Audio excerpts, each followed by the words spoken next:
Alright, this video I'm going to go over some realistic and practical self-defense methods into dealing with the situation where somebody draws a gun on you. In this situation, this is the offender right here. He's drawing a gun on me to try to rob me, ask for my wallet, whatever. I've seen articles out there where somebody assumed that the gun was fake. I think this happened in Loyola University. He assumed the gun was fake and he just went towards the gun and then he got shot and killed. So that's one thing that I want you guys to think about is don't assume that the gun is fake. Assume that it's real and respond accordingly. Okay? So we're going to have 11 options that I'm going to go through. I'm not going to say one is better than another option, but I'll show you all the ones that I came up with, and then you can decide for yourself how you want to handle the situation. So we go through option number 1. Give me a wallet. That's my option. Alright, that's option number 1.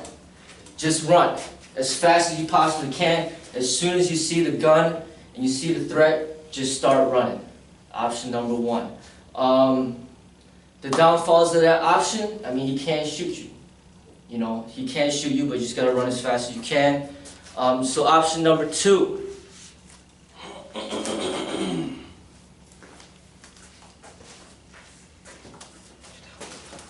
Give me a wallet.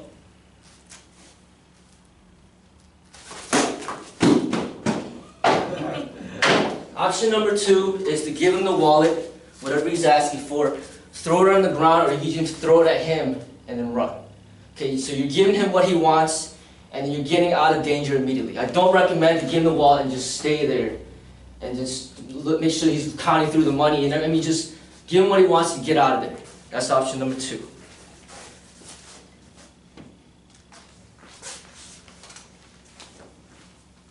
Option number 3. Give me a wallet.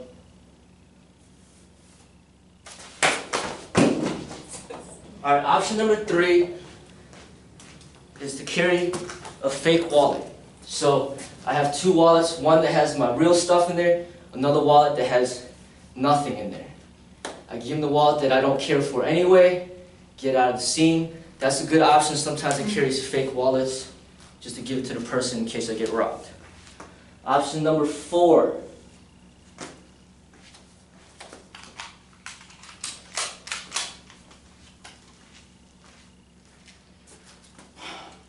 Give me a wallet.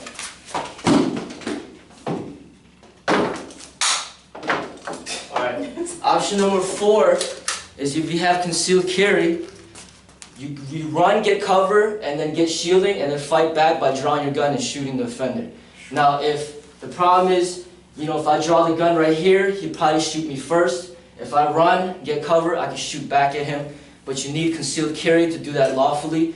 If you want to do it unlawfully, you can carry the gun, but then you take the risk of getting arrested by the police by having a gun when you're not supposed to. And also, if you do shoot him and kill him, and then the police come, at least you're safe, but then you have a gun unlawfully, and then you might get in trouble for that. So that's something to consider. So that is 1, 2, 3, 4, 5. Okay. This is going to be number 1, 2, 3, 4, 5. This will be number 5. Give me a wallet.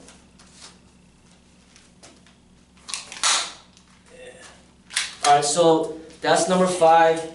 You have concealed carry. You look for the wallet. Have the gun ready as if you're going to bring the wallet out, but don't show him. Turn away from him as if you're getting the wallet, but essentially you're getting your gun, and then you come out and you shoot him as you get, pretend like you're getting the wallet and just go ahead and shoot him. That's if you have a concealed carry or you have a firearm on you, obviously. Let's go to number 6.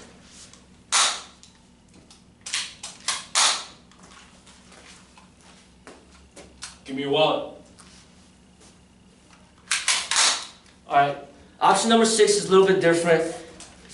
When I carry a gun, I don't like to have one in the chamber all the time because it's kind of dangerous because if kids get hold of the gun or just accidental fires. So what I do is I like to carry the gun without one in the chamber, but it takes a little longer in case something happens. You basically have to draw the gun chamber and then shoot. It takes more time. If he wanted to, he could probably shoot me first if he thought that I was going to shoot him. But like once you bring your body to the side, he doesn't know if you're trying to get a wallet or the gun. So you can shoot him at that moment. Number 1, 2, 3, 4, 5, 6, 7. 7.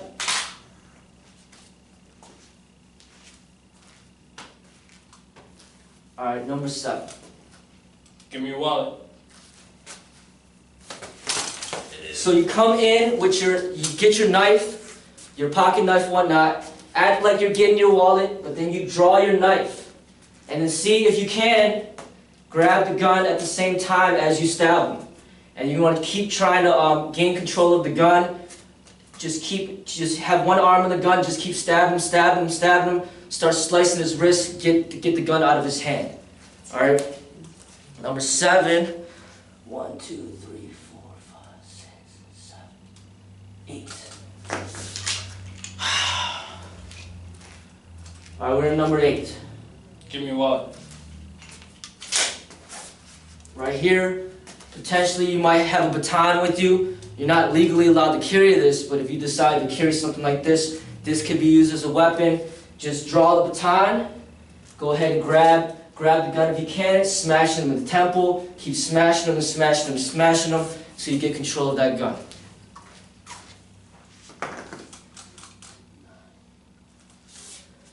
Number 9. Give me your wallet. Look, I don't have any money, man.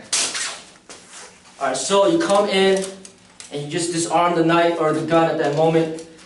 Potentially what might be able to happen is you might be able to come in and grab the gun, twist out of it, get control of the gun. It doesn't happen that easily, but that's something that you can do. 9, 10. 10. Give me your wallet. Look, man, you don't want to do this.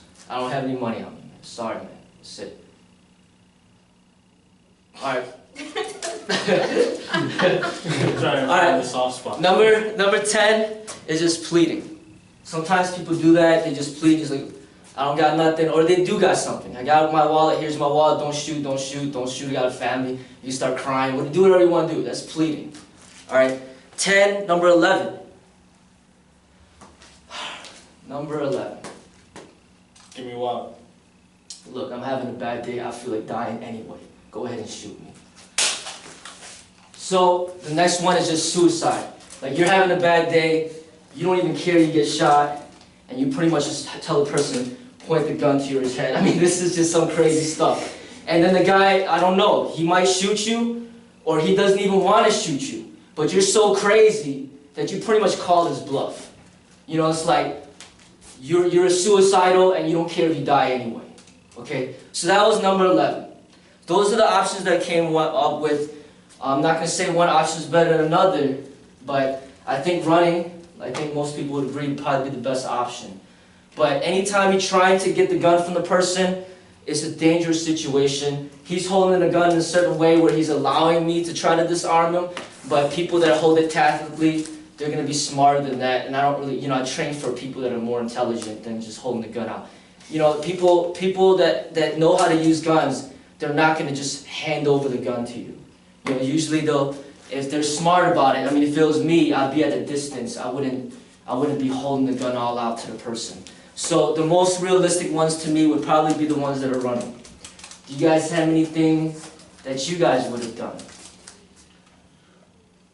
Ran. What would you guys do? Option, run. Anything? Any other options you think would be good? What if you had like pepper spray or something in your pocket? I don't know if you'd be that close, but. Yeah, I mean, pepper spray, the problem with the pepper spray that I do know of, law enforcement has special pepper spray that only they could buy that actually works. And then the people, the civilians have pepper spray that doesn't really work too well. Yeah, this one that was like condiment. Yeah. So I mean, what I would say, if you do have pepper spray, because they did this to us in the police academy, they would spray us with it, and then you would go like crazy, just to make sure it works. So, like, have a pepper spray, and you gotta make sure it works. So you gotta spray it on yourself or spray it on somebody to make sure that it's actually something that actually works. But they did this to law enforcement, the pepper spray that they use works. Like it goes in it and all of a sudden you just go blind and then all the snot starts coming out and you just have a hard time breathing and then you gotta like flush yourself out with water for like 15 minutes before you're cleared up. So those pepper spray they have works, but the pepper spray that you guys buy at Walgreens or whatnot, it doesn't have the same type of effect. Do You you know, run the so- risk of them pulling the trigger when you're spraying? Say it again? Do you run the risk of them pulling the trigger while you're spraying? Oh, of course. Of course. I mean, just like any of these other options, I would say still it'd be better to just run. Because the pepper spray, if you don't know if it works. Second, it has to go directly in their eye. So they could shield it, or you might miss. You might spray in the neck or the chest. You know what I'm saying? So it's just as dangerous as pulling out the baton or pulling out the knife or pulling out the gun. I run the risk of getting shot and killed as soon as I try to fight back. No matter if I got pepper spray or if I try to disarm. These are very dangerous tactics when you try to disarm them, when you try to fight back. The running option would be the ideal, I would say, because but as soon as he asks for the wall, as soon as you see the gun and you start booking, then they don't have time to respond. They didn't think that you're going to do that. Before even then you take out your wallet, you think it'd be better off just running immediately? Either one. It just depends. I mean, I think if you take the wallet out first, you lessen the risk of them chasing you. yeah. Because Yeah, can do it. Yeah. So like I said, it depends on the situation, but for a woman, it might even not be a walk. It might be a sexual assault, and there's no option right there because you're not going to want to do that. So then you just out. But for if they're asking for your purse, I mean, usually you would give it to them. But like I said, I wouldn't just give it to them and stand there because then he can still shoot you anyway. Give it to them, give it to them and just run, or just run immediately. Mhm. You know. Sweep them? No, that's not gonna work. I mean, that's for sparring. This stuff, with somebody with a gun, you don't want to do stuff like that. You know what I mean? You could kick him in the groin, all this stuff, but I mean, no. That's Yeah. antagonizing at that point. I mean, like I said, most of the time they probably won't even be in range. Like, you can't even do any of this stuff if it's out of the range. But if it is within range, I showed you what I would know. If I had to disarm, I would go immediately for the gun. I wouldn't even bother with this because as soon as I start kicking it out, he could just shoot me at that moment too, right? So I would go immediately. But like I said, like regardless of how much training you have, if the person knows what he's doing with the gun, you can't just disarm it like that. Because that's another thing. I'm not going to show in this video, but I can show them how to use the gun where they'll never get disarmed. Yeah. It'll be impossible to get them disarmed because they know what to do. But I don't want to show that because you don't know who's watching. Right. But he was holding it in where I could actually disarm, which was good for the video. The average person who doesn't know. Like, yeah, who knows? Because if they watch enough YouTube videos or enough movies, then they see how the police do it, or how the SWAT team does it, and how they hold the gun, and how they get distance. I mean, it's a lose situation. They got a gun. Even if I had a gun, I have the gun, he sees me reaching for my gun, he's going to shoot and kill me first. That's why running is probably the best option, but the thing is, that's the thing, if you can't run or you can't run that fast or you don't exercise in general and you're limping, then that's a problem too, right? So everything requires some sort of training. Some people be like, oh, what do you do if somebody draws a knife? Just run. But not everybody can run. Just because, everybody runs at different speeds and everybody has different capabilities. So running might not be an option for some people, right? So if you're a woman or something, you don't exercise that often or whatever the case may be, and there's a guy who exercises all the time, and you run from him, he chases after you, and then he tackles you to the ground, now you can't run anymore, so now what, right? So then that's why we're going to different options. Because no matter if you have martial arts training or not, somebody can pull a knife on you, somebody can pull a gun on you. And I want you guys to at least think about what things that you guys can do, at least have an idea to help you survive, regardless of where you're at. Because even for me, it doesn't matter how long I've been training, if somebody pulls a gun out on me, then I could die too, just like anybody else. It's just how you think about it. That's why when I thought about the second wallet, I thought that was a good idea, because I don't want to have to change up all my credit cards. I wouldn't mind giving him something that I don't care about anyway. If somebody's trying to rob you about something that you don't want anyway, then it's not a big deal. But sometimes you want to hold on to the things that you value, Like, give me your phone, and then they say, hey, give me your wallet, and then you stay there. Give me your phone too, but like, no, you know, I just bought this phone, and then they shoot you, and then you get killed over it. You start trying to get deals, you know, like, I got all my contacts in here, come on, I need it, you know, and then they shoot you over it. So, you know, certain things like our phone, our keys, our wallet, we value it. That's why we don't want to just give it up so easily. You know, so you think about the situation. Do you want to just run from it? Do you want to give him what he's asking for? Or do you want to actually fight? Some people, like, they don't want to take shit from anybody, and they'll actually risk their lives to disarm the person just to prove a point. I'm not saying that's what you should do, but some people are like that. They're not going to run. They'll be like, go ahead, shoot me. They're calling a bluff. You're not going to shoot me. Go ahead, shoot me. There's some people like that. All right. Any other questions or anything else do you think should be added? Okay. That was All right, so that's it. We'll go over the same, some similar